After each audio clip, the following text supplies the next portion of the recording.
How's it going, guys? Lockie Mac here.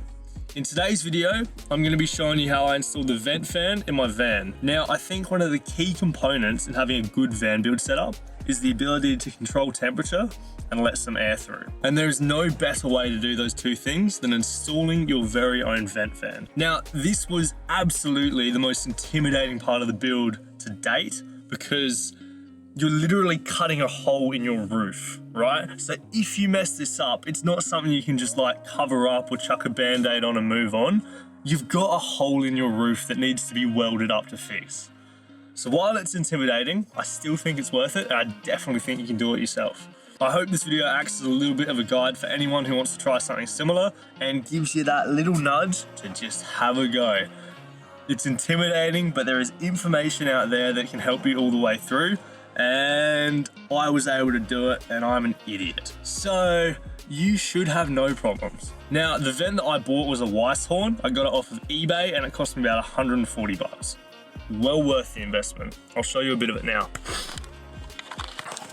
So it sits up nice and neat here in the roof. To open it up, you just twist this lovely little knob over there. And then on this little controller here, it has 5 speed settings, 3 on out, start at low. That's gonna filter the air out. So if you're cooking inside the van or it's condensating a bit, you just increase it and that's gonna suck all of the air out for you. And now in summer, it also has the ability to let some cold air in. And that is an absolute lifesaver if used in conjunction with good insulation in your van. Now, I think having a vent fan is an absolutely vital part of a van build, especially for things like moisture control. If you want to cook anything in your van, you would better have a way of getting that steam out. Otherwise, you're risking mold growing all around your van, which is going to be disgusting, not to mention dangerous. So without any further ado, let's jump into it. I'm going to show you exactly how I installed this vent fan DIY at home by myself with no experience. So I'm now up to the scary part, which is where I cut a giant hole in my roof.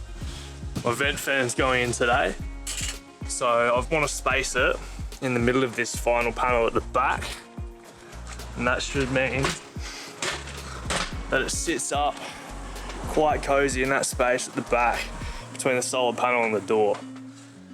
So what I'm going to do now is mark and measure exactly where I want that to go. It's very bright. Exactly where I want that to go. And then the scary part of actually starting to chop my tin roof. Here we go. So the most important measurement for me is how the vent fan's going to look from the inside on this panel. So what I've done is I've made a little prop here just to push that panel up, and I'll be able to take my measurements. And I'm going to drill pilot holes based on these measurements because it's going to be more important that this looks like evenly spaced in here rather than on the roof where you're never going to see it. And honestly, if I get it spaced even here, it will look even from the roof either way. So now it's just a matter of finding center, working back based on the size of this, and then I get to drill my pilot holes. So I've taken some measurements and worked back from the sides in order to get my outline where it's going to go. Now I'm only using this to drill up and get my holes on top for as approximate as I can get it where I want that hole to be cut. So this will hopefully just do my corners and give me a good reference to work back from.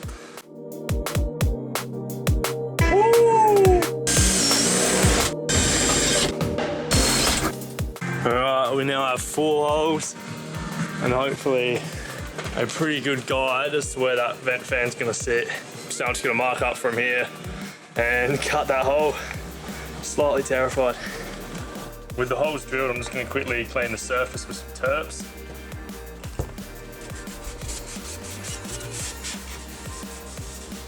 The current plan's to chuck the tape on the outsides of the holes I've drilled.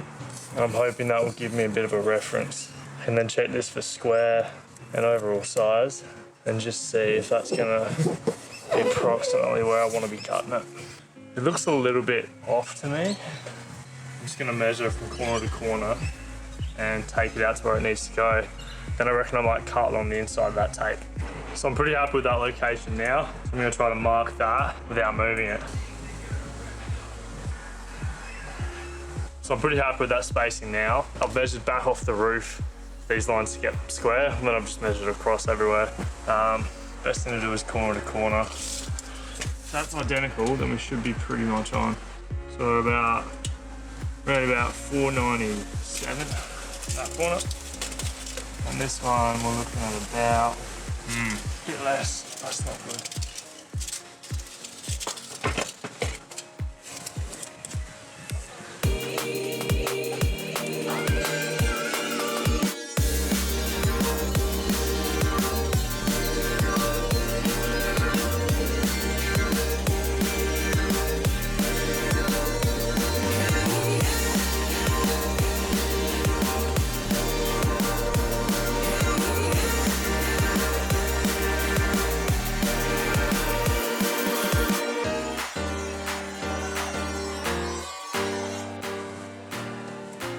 There's no coming back from that.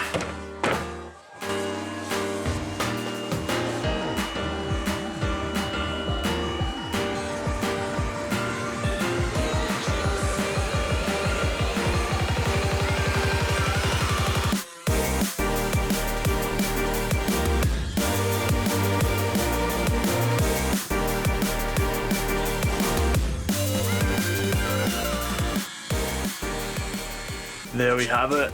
Giant hole in the van. Just gotta test if it fits and then I'll start cleaning it up and time for some butyl. Now I'm just gonna chuck a bit of rust guard on it to protect the surface from rusting.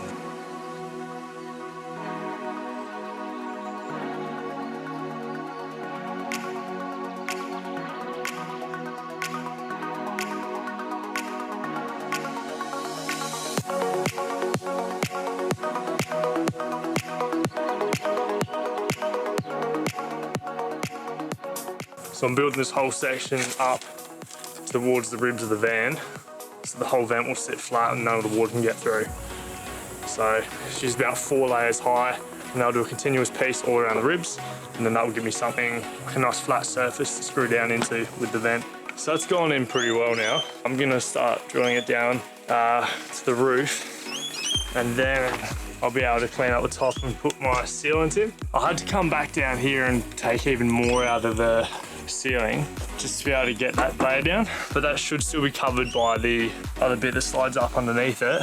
So I'm now just going to try to get this down in here nice and cozy, and then once that sits down the roof we can start drilling. So I've got some self-driving metal screws with a rubber seal on them. I'm going to be doing them on all of the outsides. I think I'm going to try to join the corners with a bolt to the bottom plate, so I'll see how that works. But for now I'm just going to do all the inside ones to fix it in place, see how this works, and if it goes well then I'll clean up the outside. Beautiful, it's exactly what I wanted. Let's pull that part down nicely. Alrighty, so I'm going to be putting these screws the whole way around. Alright, good morning people. We're following on from yesterday.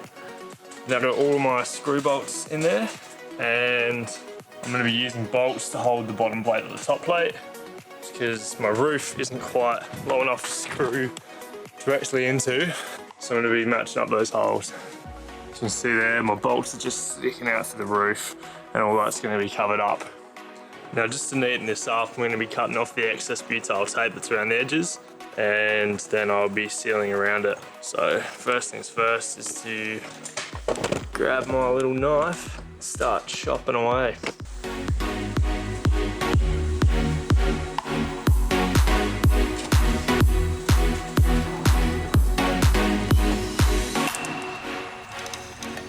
See, this shit almost turns into like a putty, which is good for the fact that it's gonna form up on itself and stop the water getting through.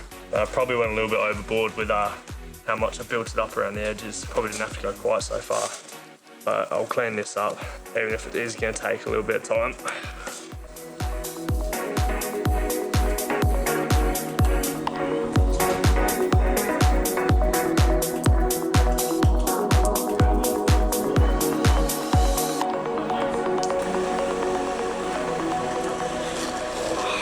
So it's a bit of a messy job. I'm sure there's a better way of doing this, but I don't know where it is, so I'm just gonna keep pulling this off slowly, but the fact that it's hard to get off makes me think that it's a good thing because it will probably stop the water from getting out. But I'm gonna keep embarrassingly peeling this off and I'll come back once this is all nice and clean, hey? So I'm now using what I call the Butyl Tape method to pick up the little extra bits that are left behind because it wants to stick to itself more than the body of the car.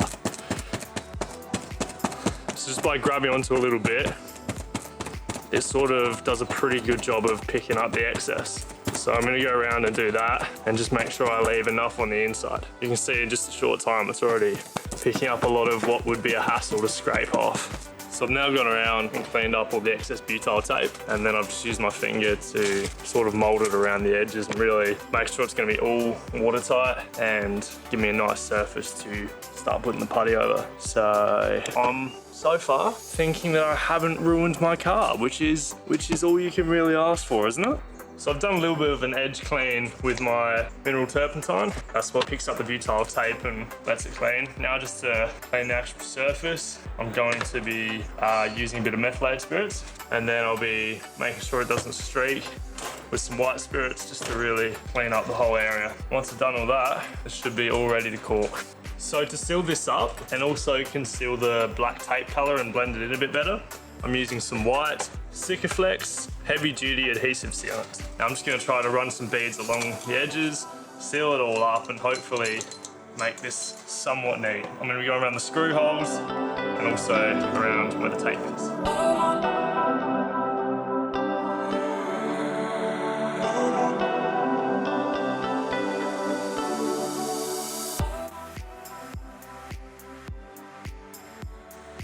Alrighty.